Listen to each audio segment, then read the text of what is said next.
마더 테레사 수녀의 그럼에도 불구하고.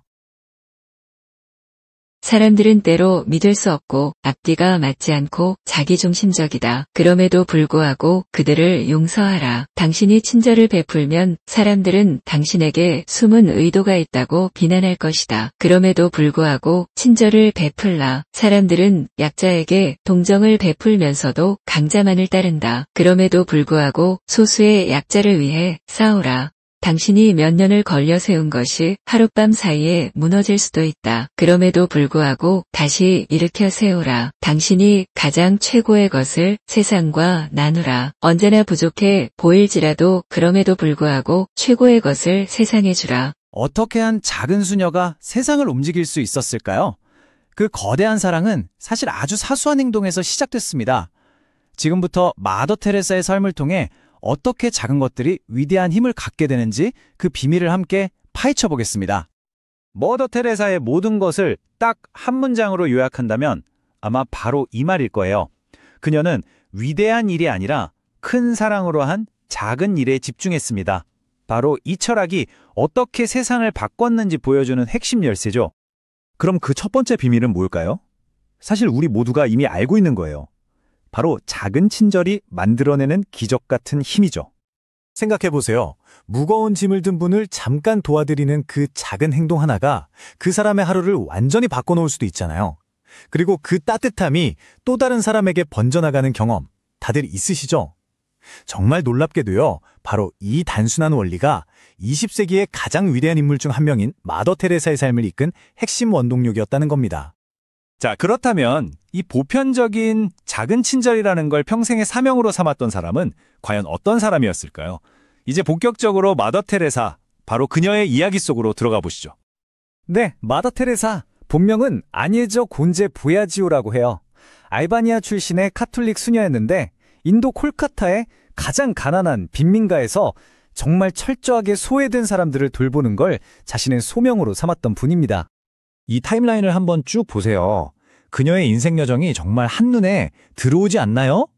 유복한 환경에서 태어났지만 모든 걸 뒤로하고 가장 낮은 곳으로 향했던 그 결심, 그리고 그 결심이 무려 45년이 넘는 시간 동안 흔들림 없이 이어졌다는 게 정말 대단하죠. 자, 그럼 그녀의 삶 전체를 꿰뚫는 가장 중요한 행동 원칙은 과연 뭐였을까요? 이게 좀 역설적인데요.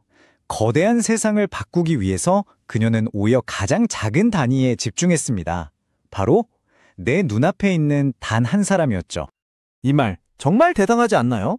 생각해보면 전 세계의 굶주림이나 가난 같은 거대한 문제를 딱 마주하면 우리는 뭘 해야 할지 몰라서 그냥 무력감에 빠지기 쉽잖아요.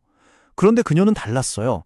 그 문제의 크기에 압도당하는 대신에 지금 당장 내가 도울 수 있는 저 한 사람에게 모든 걸 집중한 거죠. 바로 그게 행동을 가능하게 만든 진짜 비결이었습니다.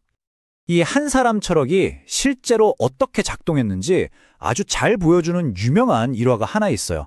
바로 등불 이야기인데요. 이야기는 호주의 한 원주민 보호구역에서 시작됩니다. 그곳에 공동체로부터 완전히 버림받고 어둡고 더러운 오두막에 스스로를 가둬버린 한 남자가 살고 있었습니다. 마더 테레사가 그의 집을 청소해주겠다고 설득하고 들어갔는데 거기서 먼지가 뽀얗게 쌓인 등불 하나를 발견해요. 그래서 물었죠. 왜 이 등불을 켜지 않으세요?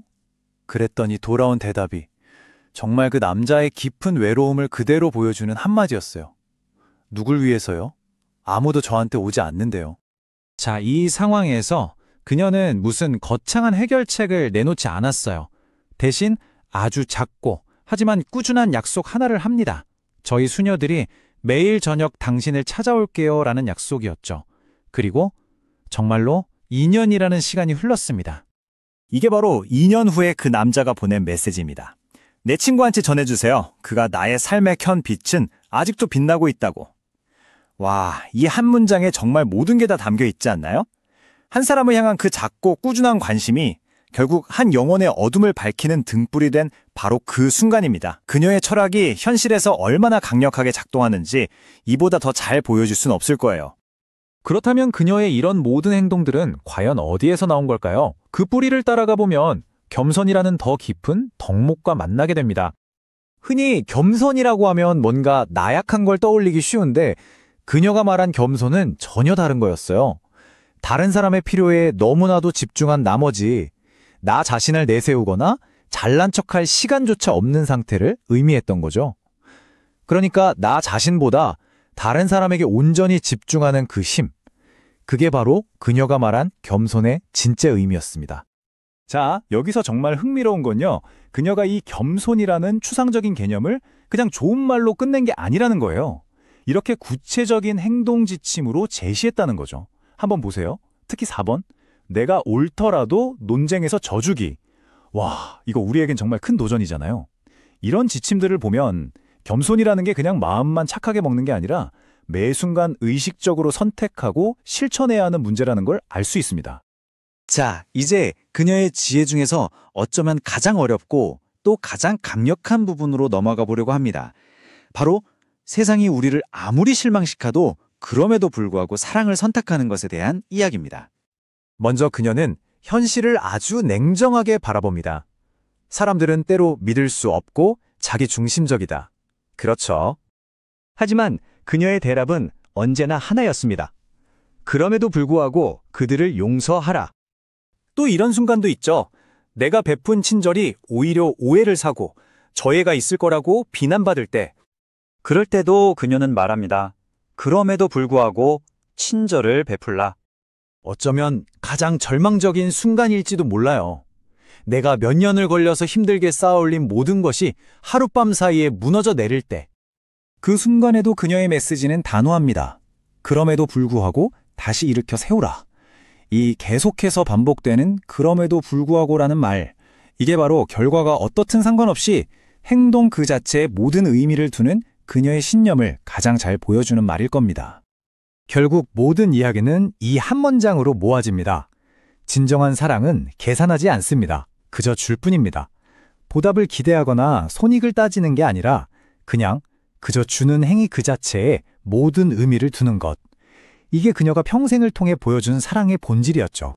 자, 이제 이 모든 이야기를 듣고 난 지금 우리 각자에게 남는 질문은 바로 이것입니다. 꼭 거창한 계획이 아니어도 좋아요. 오늘, 바로 오늘 여러분의 삶 속에서 실천할 수 있는 단 하나의 작은 친절은 무엇일까요? 그 작은 행동이 어떤 기적을 만들어낼지는 정말 아무도 모르는 거니까요.